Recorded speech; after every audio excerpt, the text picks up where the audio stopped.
I think once you have citizenship of any other country, you are required to surrender your India passport. So in today's video, I'll show you how simple this process is, and I will also show you the documents which will go along with this online application form, where it has to be sent, how much it costs. So stay tuned. My recommendation is you just go through this video once, and after that you will not make any mistake. There is this mandatory requirement now that you have to give a declaration on your Indian voter ID and ration card. If you don't have, it's a straightforward case. You just fill that application, give a declaration that you don't have, and that should do. Now, in case you have voter ID, how to do the cancellation, how to surrender this, you will have to come to the Election Commission of India website. Now, here it can be multiple scenario. One, you got your voter ID and at that point you had given an Indian number. You will need an Indian phone number for OTP receiving, and then your voter ID detail, which is EPIC number. So first step is to fill form 6, which you can find here, and then update the phone number.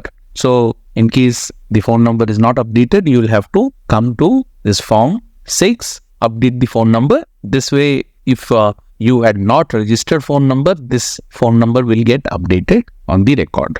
In case your phone number is already on record, then you can skip this process. The OTP will come to the registered Indian phone number. So once this update happens almost immediately. Then you come to form 7, which you find here, and then choose not Indian anymore as the option as reason. Then you enter house address, attest, and submit the application. Then once you do this, you will get a reference number, and just get that reference number attached along with the mandatory declaration what you are doing for voter ID. So in case of ration card, not all state have online option. So some of the individuals who are not in India, what they're doing is they're requesting their family members to go and get this physically done locally because it is state specific. And I'm trying to consolidate everything, and I'll share the detail as and when I get the update. So you can check the description, or you can also check my website where I'll be organizing everything at one place as I keep getting the information. So in case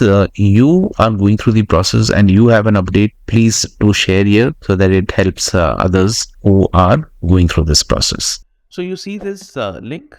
This is the India government's official website where the passport surrender process will happen. The link is in the description. Make sure you're using the right link. Once you enter, okay, this Indian Embassy and Consulate Passport Seva website will open. Here you will have to choose your geography.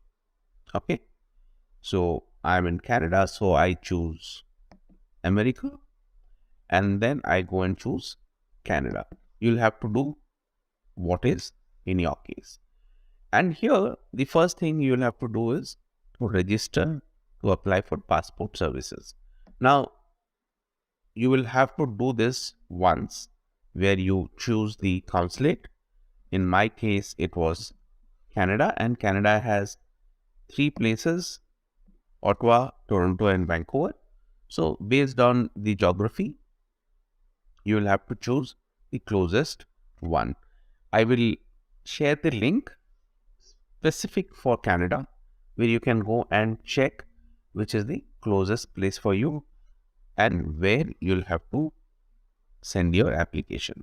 So in my case, it's Toronto, which is the place, and then enter the given name, surname, date of birth, which matches with the passport, email ID, and you can have your login with the email ID which you mention here, or whatever you enter here, and then you have to check for the availability. If it is not available, then you will have to go with another email ID, or you can just create anything you wish to have as a login ID. Just make sure you check the availability. Then once you come down, password, confirm password, hint question, hint answer, and then the character what is displayed, you enter this here and register. So once you register, so on this page, you click user login and then use your credentials, login ID, password, and the character display. So this is the applicant home page, and here is the surrender of Indian passport.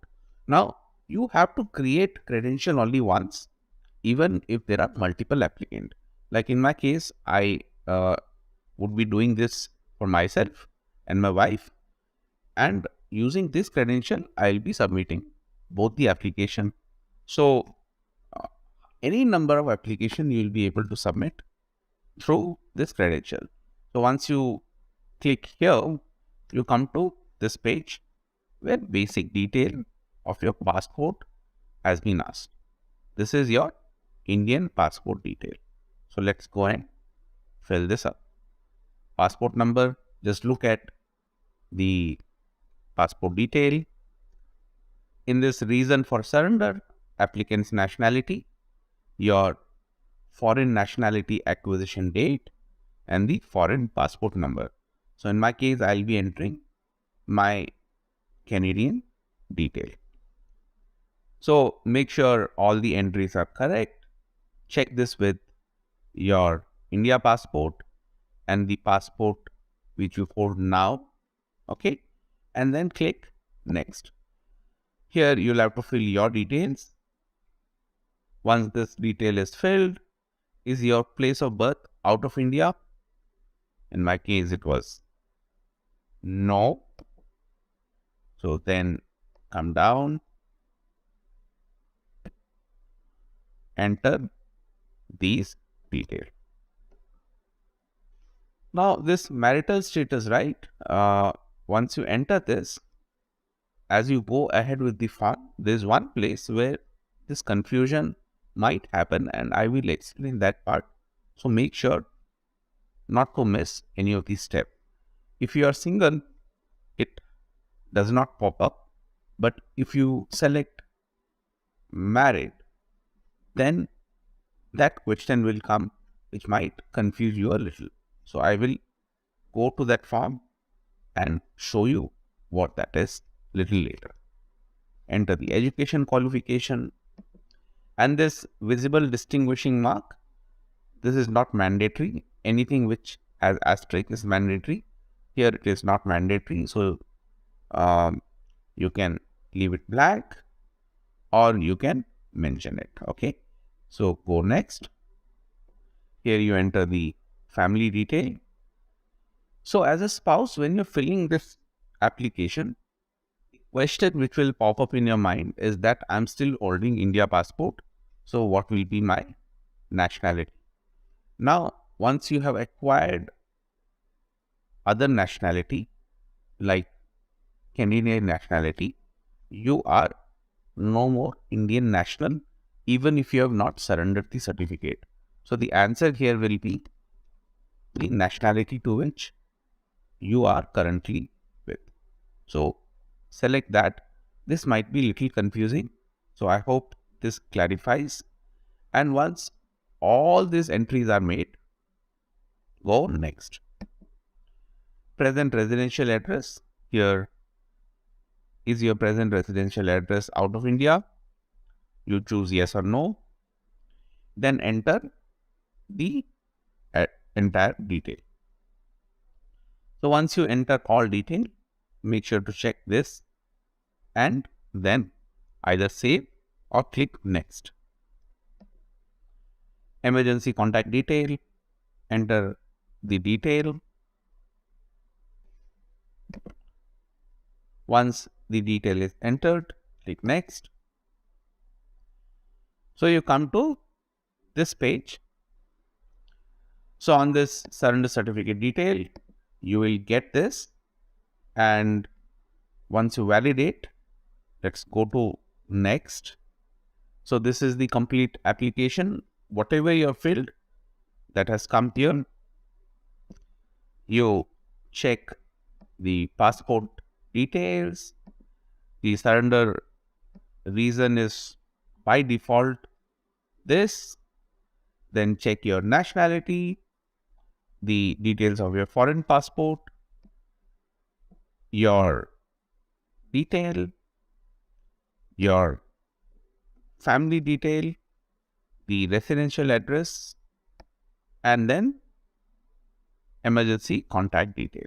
After this, you read this entirely and then you say, I agree, enter the place, and then you submit. After submission, once you come back to applicant homepage again, here, once you come down, you will be able to see the application, what you have filled. So in my case, I had filled application for my wife and then myself. And while I was filling my application, I made a small mistake and I had already submitted. All I did was to go and create another form. So a fresh form was initiated and I made sure that the entries what I make are correct. And all I need to ensure is that I'm sending right ARN when I'm sending this application. That's it. So this is the application part. If you're in Canada like me, BLS India has given this checklist. The link will be in the description. You can go and check that. You have to have this checklist copy, and with this checklist, your online application form, which I just showed how I filled, the Indian passport original and the copy. So this original will also have to be sent. Once the surrender certificate will happen, you will get back your original, which will be in a cancelled state. And if you have any valid visa within this passport, that visa you will be still able to use with your current passport, because that visa is against you, not against the passport. So you will get back your Indian passport after you submit. So the original has to go. Then on the copy of your foreign citizenship certificate or Canadian citizenship certificate, and the copy of foreign passport. These two have to be only copy. Then proof of address. In my case, I have a driving license which has address mentioned, so I will be sending that. In case you don't have driving license, the list of proof of address which you can share, like utility bill, telephone bill, that list you will find in the checklist. Make sure to check that. Then your photograph, which will be pasted on your application. The Indian requirement of 51 mm by 51 mm. Then comes the fee. Okay. So how much is the fee and how it has to be done? Let me show that to you. So this fee I'm showing for the Canada Toronto jurisdiction. You'll have to check the fee, what is applicable for your jurisdiction. For Toronto, it says for this category, after 1st June 2010, which I'm guessing you are, you'll have to pay a total of 129.4. Okay, and where it has to be paid to, the draft will have to be taken in name of BLS International Service Canada Inc. Okay, it will be a single draft with the amount 129.4, and that will be taken for BLS International Service Canada Inc. Now, when you're going to your bank, they might charge you a processing fee. Make a request and you will get that waived off. It's all about asking. To maintain client relationship, the person behind the desk will surely help you with that. Otherwise, for each applicant, you would pay close to $10, which you can save here. Now, once this draft is ready, you have two options. One is to book an appointment with BLS, which is very, very difficult. And if you're working like me, you may have to spend your working day to get this process done. The other option is online application process. They will send you a link where you'll have to do the payment. Now, here for each applicant, it costs around $89 for the online services. Now, when you're speaking to BLS, make sure to ask if there are any value added service so that you don't end up paying for something which you don't want to pay for. So, once you do the payment, like in our case, it was $158, you get a Purelator slip which has to be sent along with your courier package. So just make sure that all these required documents are in order. Checklist first, then your online application form, your Indian passport original and copy, the last held only, then your foreign citizenship certificate, foreign passport, proof of address, photograph, which will get pasted on the online application form, and then your fee. So once all these are in order, create package for each one of you and hand it over with the Purelator slip what you got. Okay. And after 2-3 days, you will be able to track the application. Now, BLS is not very active with the application update. So don't worry if you don't see that. Their processing time sometimes can be lengthy. While it says about 4 weeks, it can go a little beyond that. Don't worry, you would get your documents with you. So that's about filling up this form. Hope this helps you. If you have not subscribed to the channel, kindly subscribe as I keep bringing such informative videos. Thank you.